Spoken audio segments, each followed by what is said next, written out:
A year ago, we surely pledged our love to each other. I decided in my heart to live with this kind-hearted man. However, his attitude completely changed right after the marriage. The loving man he used to be is long gone. My husband no longer sees me as a woman. Now I'm treated just like a housekeeper.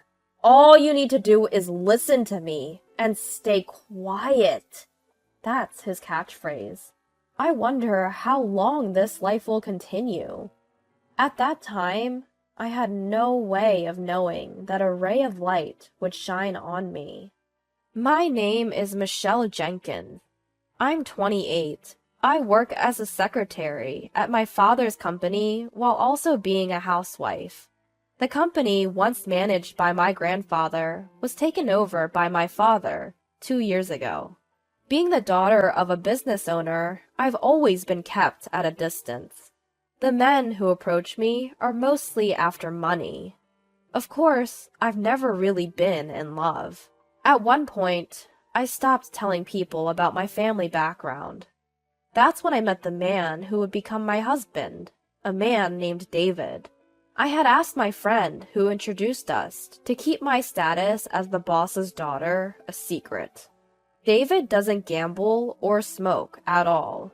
He does drink, but never to excess. He was my ideal man. He would tell me he loved me and that he adored me. I thought I could spend the rest of my life with such a man. However, when I decided to marry David, my father said this: "Michelle, it's fine if you marry him, but could you keep it a secret that you're the boss's daughter?" Dad, how many times have I told you? He's a very good person. He's not after money at all. That may be true, but I don't want you to have a hard time because of that. But if a year passes after you're married and David is still the same, let's talk about the company together. You can apologize for keeping it a secret then. All right. If you're that insistent, Dad, I'll do as you suggest. I agreed reluctantly with my father's proposition. My father knew of my past heartaches with gold-digging men, and as an overprotective parent, he worried I might get hurt again. I decided I could share the truth with David after a year, as per my father's advice, and until then, I would just be an ordinary secretary. And so, under these circumstances, David and I got married. Now, a year after our wedding, I still haven't revealed the truth to him. The reason is simple. He is no longer the kind man he used to be. As soon as we got married, his behavior became cold and distant. He would come home from work, already in a foul mood, and began to nitpick at the dinners I prepared. "Hamburgers for dinner? Again? We're not children. Can't you think of anything else?" "But, David, you used to love my burgers, didn't you? I've made them countless times before." "Don't talk back! You're always short on dishes. Besides the easy dishes, like salad and soup. You should be able to make at least 5 other dishes." 5 dishes? That's a lot. I have work too, you know. I can't manage that much. "What? When I tell you to do something, you do it. I married you, so you should listen to what I say."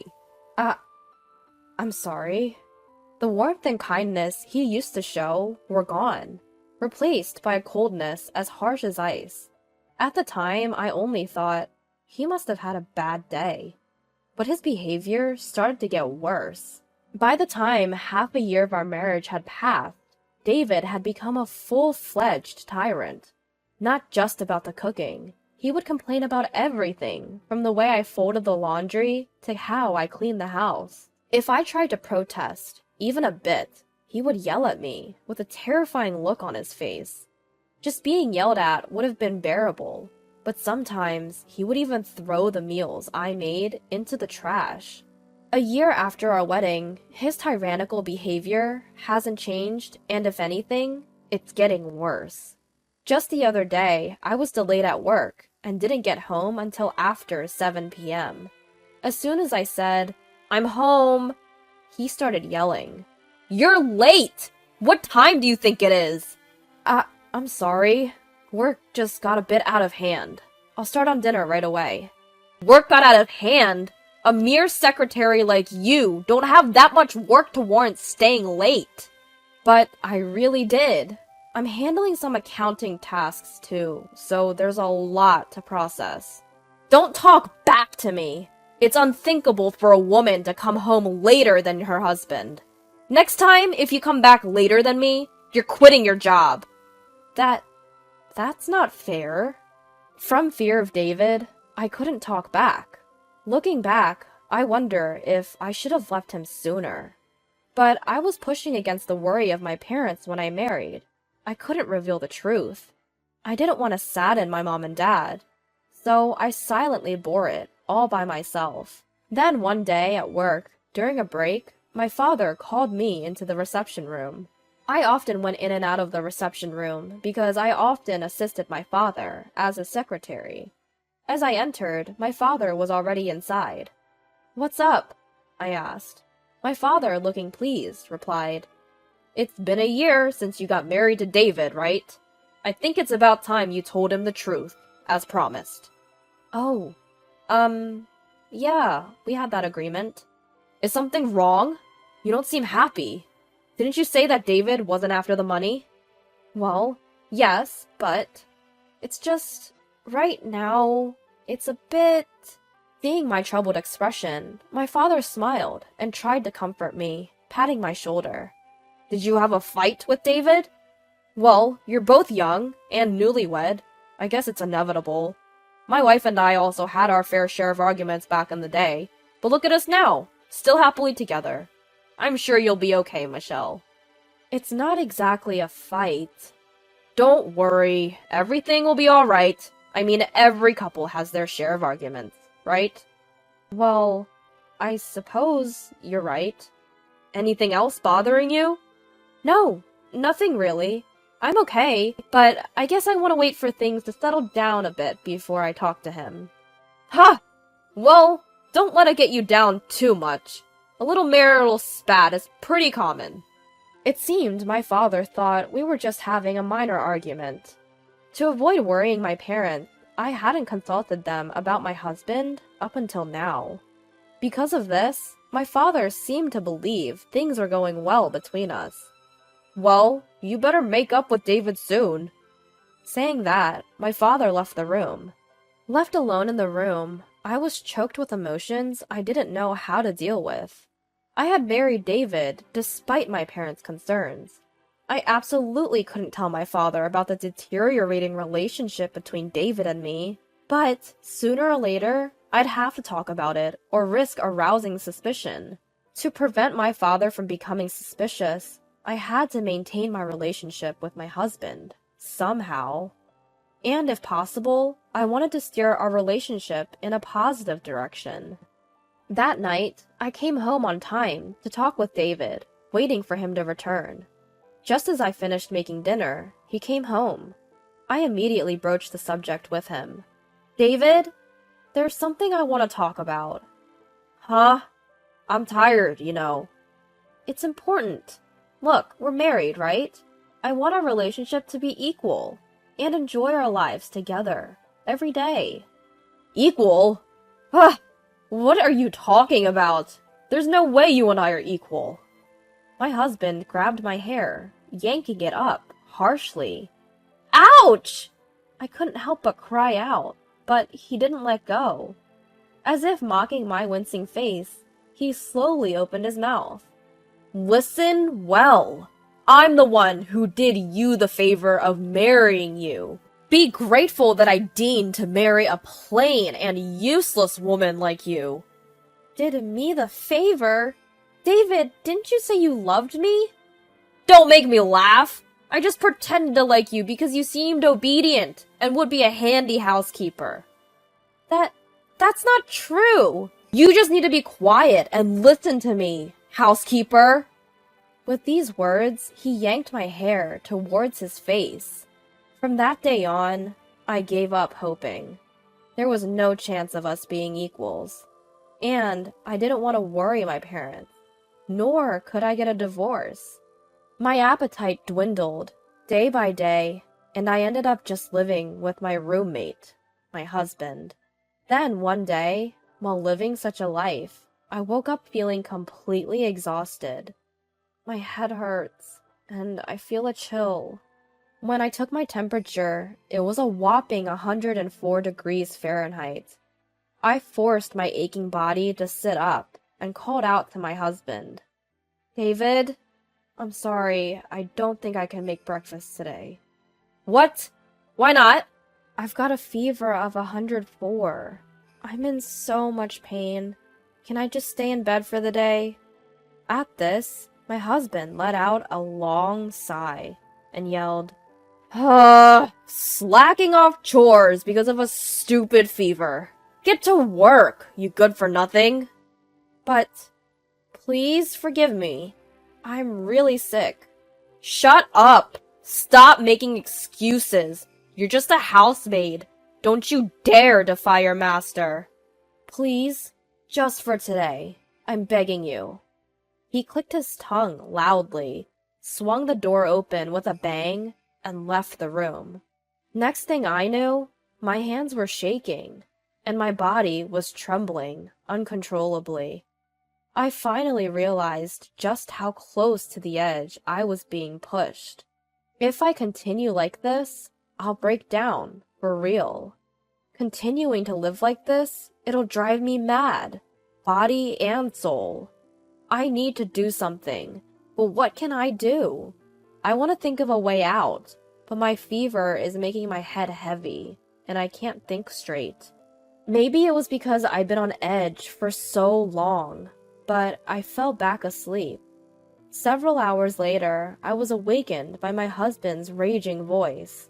Hey! Didn't I tell you to wake up, you dumb woman? Huh? David. Outside the window, it was already dark. My fever had gone down a lot, but my body was still heavy, and a faint headache lingered. Despite my state, he vented his anger. I called you multiple times. What are you doing sleeping? Called? I sent you a text saying I'm bringing my boss home, prepare drinks and snacks. Didn't I? Huh? Wait a minute. You knew I was sick today, right?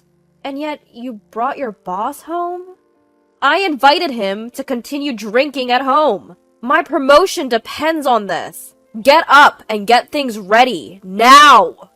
No, I can't. I'm still in my pajamas, and I'm not feeling well at all.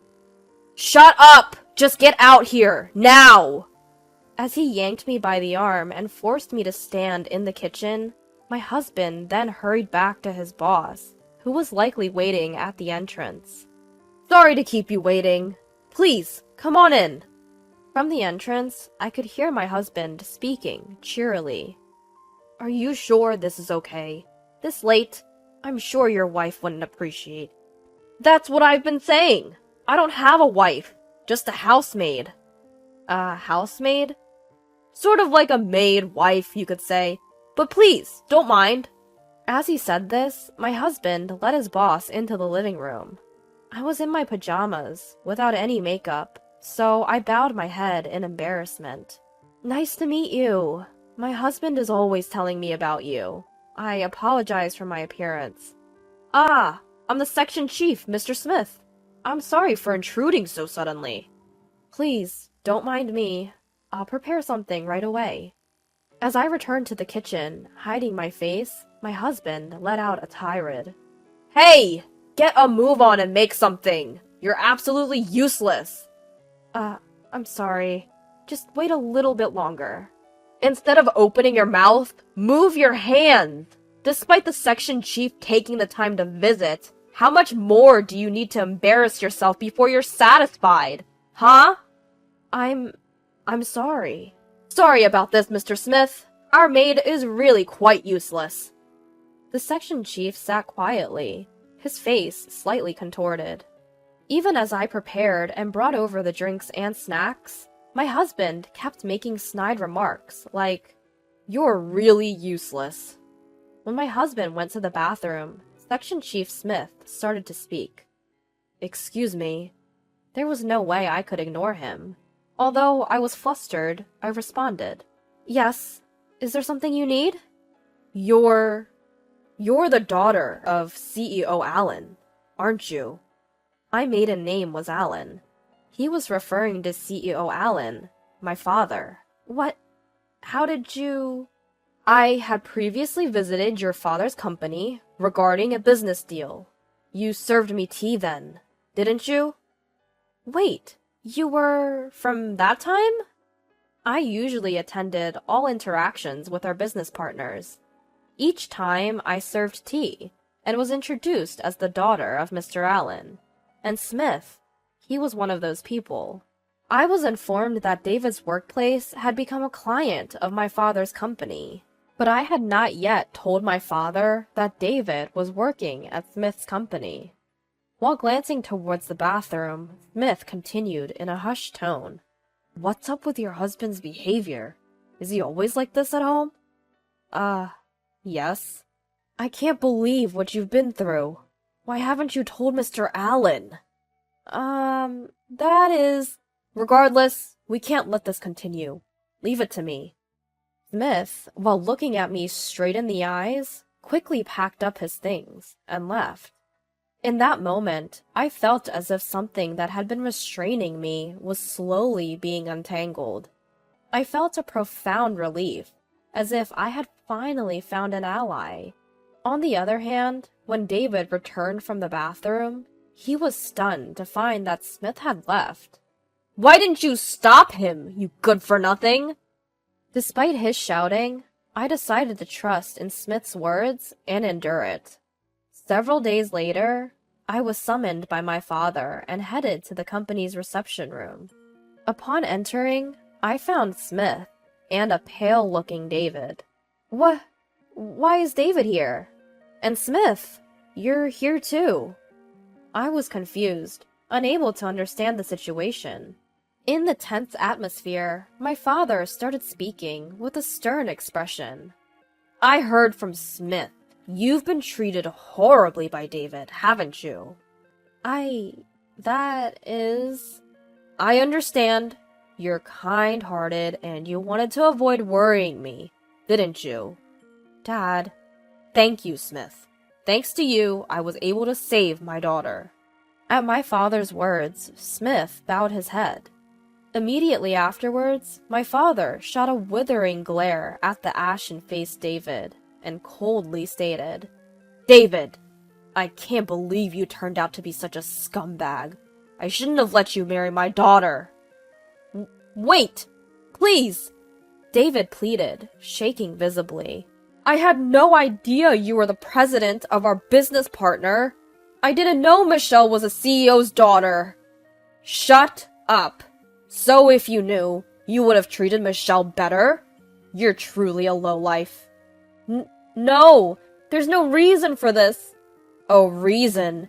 I'm going to report you to your company's CEO. I'm acquainted with him, and we have a long-standing relationship. No way!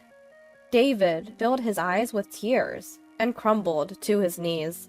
Then he turned to me with pleading eyes. Michelle, say something to your father for me. You want me to say something? Huh. I raised my voice to vent my pent-up frustrations. Do you have any idea how much I've suffered because of your overbearing, chauvinistic attitude? I've been holding it in all this time. I tried to improve our relationship. It's you who ruined everything, right? Treating me like a housemaid and constantly berating me. Do you know how humiliating that was? Wait, Michelle, please, forgive me. Shut up! Don't you dare casually call me by my name. No matter how much you apologize, I will never forgive you. I don't care if you fall into hardship. You get what you deserve. If you understand, never show up in front of me again. Stay out of my life. Forever. At the end of my outburst, David started crying uncontrollably. Smith grabbed his arm, bowed, and left the reception room. Afterwards, David and I got divorced. When my father informed David's company's president about the incident, he lost his job as well. It seemed David had a poor attitude at work and was fired considering these factors. Because he was fired for a valid reason, he didn't get any severance pay. After the divorce, David apparently went back to his parents' house. However, his in-laws already knew about the incident.